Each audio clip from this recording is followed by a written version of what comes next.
ลิปน้าหนุ่ยคุยขยะกันอีกครั้งครับคราวนี้เป็นวัตถุดิบเป็นไม้แขวนเสื้อนะครับ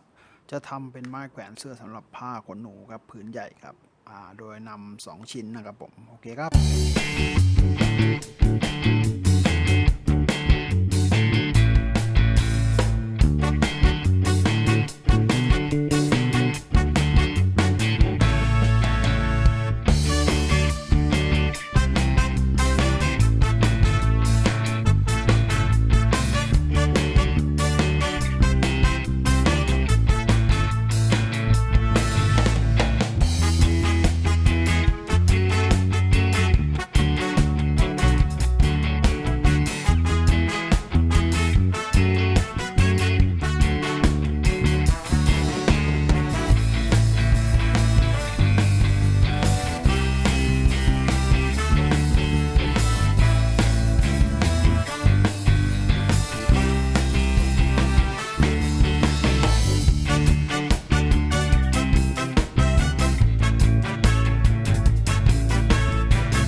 สวัสดีครับทุกท่านวันนี้กลับมาพบกับคลิปน้าหนุ่ยคุยขยะในคลิปนี้เป็นไม้แขวนเสื้อนะครับผมเป็นไม้แขวนเสื้อพลาสติกนะครับเลือกแบบหนาหน่อยครับจะนำมาใช้งานนะครับผม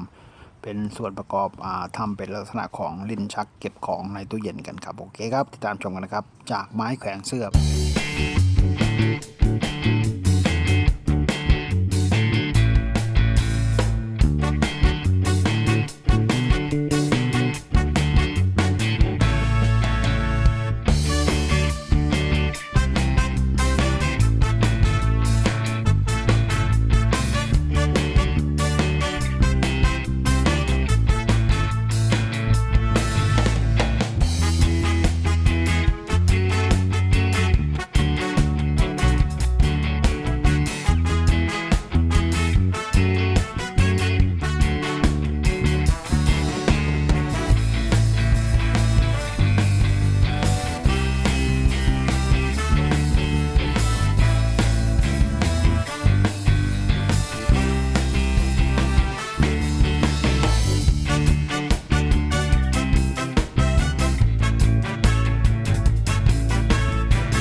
สวัสดีท่านครับกับโมคลิปน้าหนุ่ยขยะครับในคลิปนี้จะเป็นไม้แขวนเสื้อนะครับผมไม้แขวนเสื้อแบบลวดนะครับผม